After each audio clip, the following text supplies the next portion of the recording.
Hello again, everyone, and welcome back to Reddit Aliens. I'm John, and as always, thank you so much for being here. Good topic for you today. Let's do it. Detectives of Reddit, what are some of the creepiest cases you've ever worked on? Please remember to like, share, and subscribe. Alright, detective now, but this happened when I was on patrol several years ago. Got a call to check the welfare of a guy whose neighbor hadn't seen him in a couple years.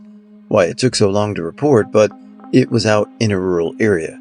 Anyway, we roll up the window, or black, with mold and flies. Cars parked in the garage, no signs of forced entry. Breach the door, and find said guy wrapped up in a phone cord beside a toppled chair in his dining room. He was mummified and melting into the carpet, barely recognizable as a human aside from his shape and clothes. The smell of him mingled with the inches of stagnant water in his basement from burst pipes and all the dead flies and mold. I'll never forget it. We also found 2 bags of groceries neatly packed on the floor in his kitchen. The house was very tidy as well. No witnesses, estranged from his family. Clearly had a cat, but we never found its remains. Medical record indicated he had a heart condition. My theory is he was having a heart attack and tried to call 911 but never got to make the call. Perhaps the creepiest part, his mailbox was overflowing with past due bills and canceled utility notices. The last one was a couple of months old, and it still took someone that long to call. My brother, not me. I usually tell this long and dramatic, but here's the quick to the punch version. Schizophrenic woman reported being watched by ghosts at the abandoned funeral home. Turned out, when investigating, someone or something, was actually watching the people in her building and keeping crude logbooks of their comings and goings, and left some of them in place. My brother's theory was that they were discovered or almost discovered and fled. Anyways, no idea what kind of crime was being planned, but the whole thing sounded creepy as to me. Not a detective, but a forensic computer examiner for my local sheriff's department. I work closely with detectives and do lots of investigative work, so I feel I can accurately contribute to the conversation. Despite what the title suggests, a lot of my work is actually based on cell phone dumps. I once got a request from a detective to dump a guy's phone because he was attempting to sell our county jail jumpsuits. Don't ask me why. I wouldn't know why anyone would want to buy one, or how he got a hold of one.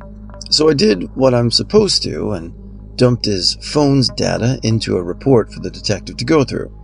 Problem was, there was way more on the phone than what we had bargained for. Turns out the guy was really into underage girls, to the point he had thousands of images of CP on the device.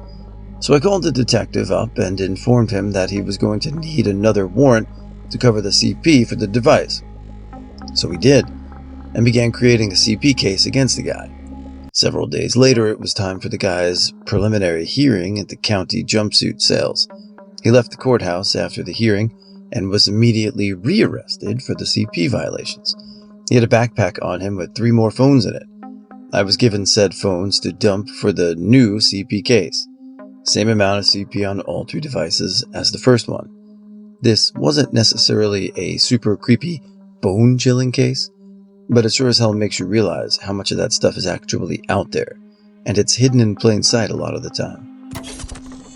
Ex-insurance investigator here. The most unsettling arson case I worked was at a Masonic temple in the historic Black business district in downtown Birmingham, Alabama. This beautiful 8-story Renaissance Revival-style building was constructed in the 1920s, and included a massive marble lobby and a grand, and I mean grand, ballroom. It also housed numerous Black-owned businesses like tailors, dressmakers, attorneys, doctors, dentists, the NAACP, etc., etc. After integration and white flight, the businesses closed or moved, resulting in the building becoming vacant, with the exception of the still functioning Masons.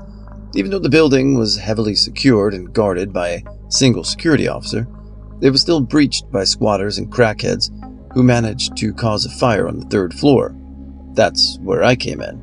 My job was to determine the source, cause, and extent of the fire damage. That meant exploring the entire building, which had no electricity because the fire department cut it until it was deemed safe to resume electrical services. The grand ballroom took up the entire second floor, and luckily had no damage, so I just admired the exquisite millwork and decor. The third floor housed mostly professional offices. Some even contained their original mid-century furniture in pristine condition. The fourth floor, however, became darker, literally darker. I used a flashlight to advance down the gloomy hallways and inspect every room. I found the NAACP office that was literally frozen in time, file cabinets and all. As I was moving down the second hallway, my eyes fixated on a large looming structure in the far corner. I slowly made my way closer, nervous about what I would find. Finally, I was close enough to discover a fucking coffin, an old Dracula-style coffin standing up at the end of the hall. I didn't dare touch it. As I ascended the building alone, each floor proved darker and gloomier than the one before, even though each floor had the same amount of windows. And further up I moved, the more fucking coffins I found. In the middle of offices, in closets, blocking doors from the inside. It made no sense, until I got to a top floor. There I found only two businesses, a coffin company, and the Order of the Eastern Star. I had an overwhelming feeling that I absolutely should not be there, especially not snooping around the OES lodge. I snapped a few pics, then bolted down the hall and hit the stairwell to the lobby. The only area I hadn't inspected was the basement, and I wasn't sure my nerves were up to it. I discovered a full fallout shelter down there, hundreds of drums of community shelter supplies, water, food, medical supplies, radiation detectors, everything. The whole building was a massive time capsule, and I felt like I went back in time just being there. That was definitely my most interesting and spooky investigation. This happened when I was a newer cop on patrol long before I became a detective. I was working midnights in a neighborhood with a high violent crime rate, and we got sent to a dispute at a bar. This wasn't just any bar. We always referred to it as the Star Wars Cantina because it was always a shit show. We stopped an R in progress in the dirt alley behind the same bar not long after this. I was working with a female that night. We made our way through the bar, systematically booting people out, and got to the bathrooms. I opened the door to the men's room, and it's empty, single-stall bathrooms. My female partner goes to open the women's bathroom door, but it's locked. She knocks on the door, and the female says, "I'll be out in a minute." We advise her that the bar is closing. Bars close at 4 a.m. in New York. After a couple of minutes, we begin to grow impatient. Female partner knocks on the door again, and the female agrees to open the door. When she comes out, we ask her what took so long. She's not providing any substance in her answers. She's wearing tight yoga pants, and we notice she has a large bulge in the back of her pants or crotch. We believed she was either doing drugs in the bathroom and shoved the rest in her pants, or that it was a weapon. When we question her about it, she's very evasive and won't answer us. Female partner begins to search her. As she pulls back the female's pants and shines her flashlight down, "Look," my partner says. She sees a baby arm sticking out from the female's vagina and up through her ass cheeks. This chick had been drinking and smoking crack all day. She had a stillborn and continued to stay at the bar and drink and smoke crack. When the ambulance arrived, they went back into the bathroom with the female and pulled the rest of the baby out of the female and into the toilet bowl. The baby was completely formed, except it never formed a head. It was just sunken in around the neck. I've seen some crazy shit in my career, like brutal homicides, etc., but that one always stands out the most. I understand that a lot of the internet purveyors say they're desensitized to violence and they've seen this on Gore website this and all these other sites. But, you could make it a similar argument about people who say that, they're very well read, but they've never physically done a thing. Like you've read this, Good Will Hunting, and say like, you might know all the ways the barometric pressure affects the Sahara Desert, but have you ever stood there and watched the sunrise in it? There's a difference between viewing a thing and being physically present. And desensitize all you want, but if you've seen real gore in real life, I don't think you would be as cavalier with all of this. So, I don't know, just an old man mewing. I have a couple that I was tangentially involved with.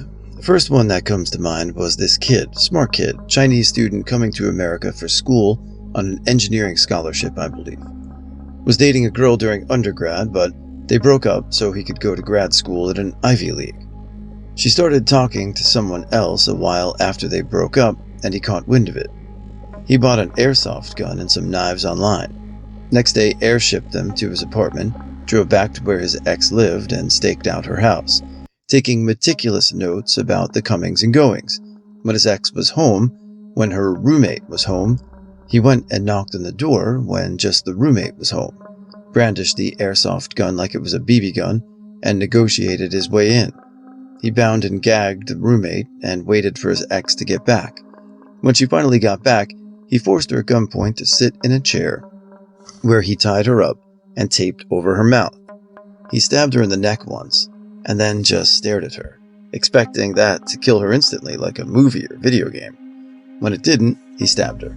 I don't know how many more times, but a lot more.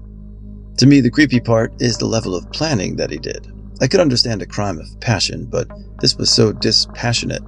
To have enough time to order your murder weapons online, and have them delivered, then drive hours to the destination of your murder and plan it out, and at no point get the feeling that you shouldn't follow through with this act. To me, that's the sign of a true sociopath. I used to work with a retired LAPD beat cop of 30 years in his retirement fun money gig working on an ambulance. He told me this story that sent chills down my spine. He pulls over this sedan for expired tags, and neither the driver or passenger have any paperwork, driving illegally, and they're both acting shady as well. So he calls for backup, detains them, and searches the car. He finds 2 dead young teenage girls in the trunk. They're naked, bound and gagged, and had been mutilated, and there were tons of devices obviously meant for torture. He calls in the homicide detectives, and the cavalry comes. The 2 guys are hauled away to jail, and his day wraps up after all the normal procedures and paperwork had been filed. And he says that was the last he ever heard of that case. Nothing. No subpoenas, no testimony to a grand jury, no interviews for the homicide detectives, no stories in the paper, nothing.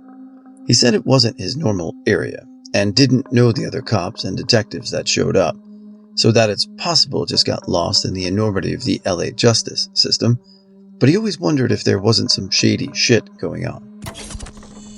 My boyfriend was the detective in this case. An officer doing a wellness check on an elderly woman spoke with her son. He said she was out at the moment, but she was doing well. He spoke in detail about what she was up to lately and all that. The officer noticed a strong smell coming from the yard, though. I'm sure you see where this is going, as I don't think pretending a deceased relative alive to keep receiving their benefits is uncommon. The officer turned the case over to a detective, my boyfriend, who returned with a warrant. There were 2 houses, a main house and a small apartment-style house in the backyard where the mother once lived. When they entered, the son seemed calm, showed them right to the mother, continued to speak as if she was still alive and well.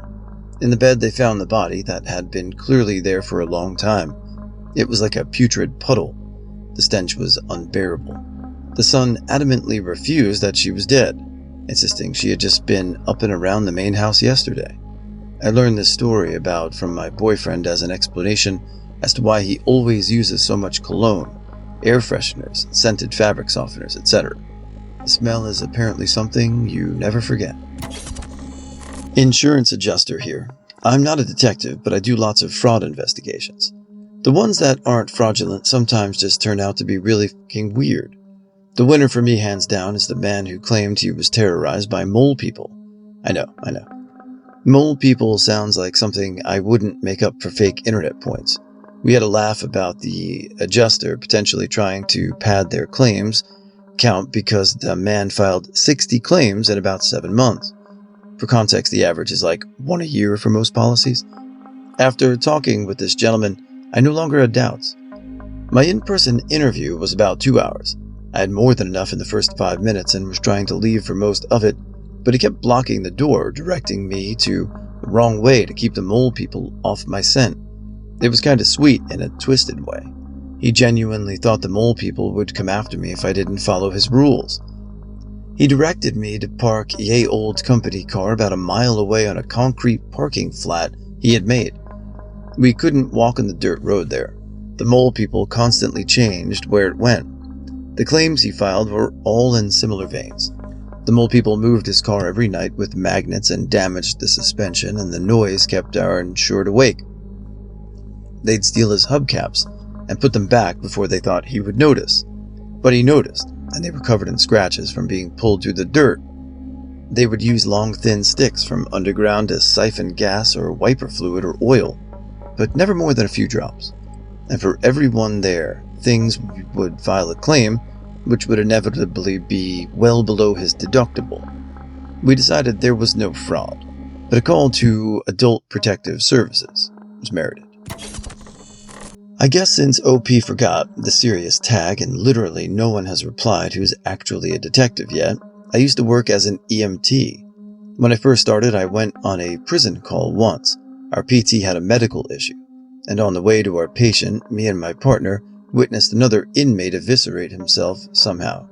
He was beating on his hospital cell door, screaming for painkillers, and how now you all have to take me to the hospital. And the nurses, nonplussed, were like, "Yeah, we called someone, but we don't sweat it. It's like the third time he's tried this." Also, we were warned not to try and go in and help him, because he would most certainly attack us. Dude has his intestines hanging out, and entire staff seemed to think it was no big deal. It's kind of crazy. I soon learned how tough prison hospitals are. Eventually, I, too, became desensitized. Detective here, one of few on Reddit it would appear. Had an SA job a few years back. Woman went to a fancy dress party, attacked on her way home. Doing inquiries on the street, we luck out. Find this neighbor with CCTV. Captures the guy jumping her and dragging her into a front lawn. She was wearing a Little Red Riding Hood costume. She was easy to spot. She had been drinking, couldn't remember how she got home. Checking possible routes, we find a rundown housing complex nearby and found more CCTV of her stumbling home alone. Hood up, headphones in.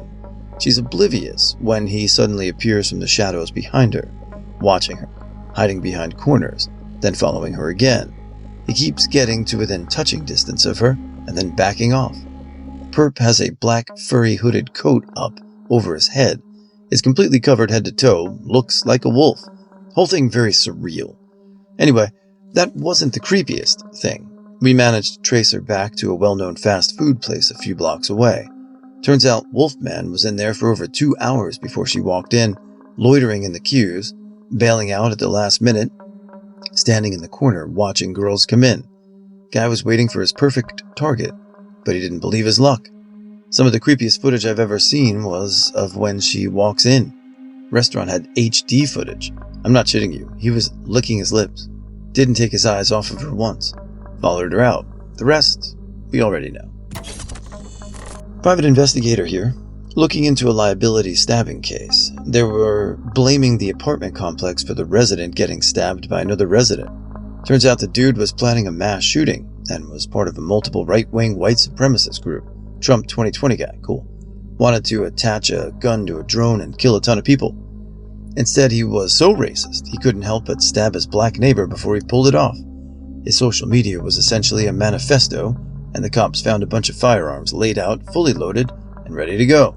I feel bad for the neighbor, but their getting stabbed likely saved multiple people's lives. Not a detective, but my uncle was a cop. Essentially, they got a call to a house. The neighbors had called the police and told them there was a strong odor coming from the apartment next door. They got a little worried, as this was an older woman who only really left her home for essentials.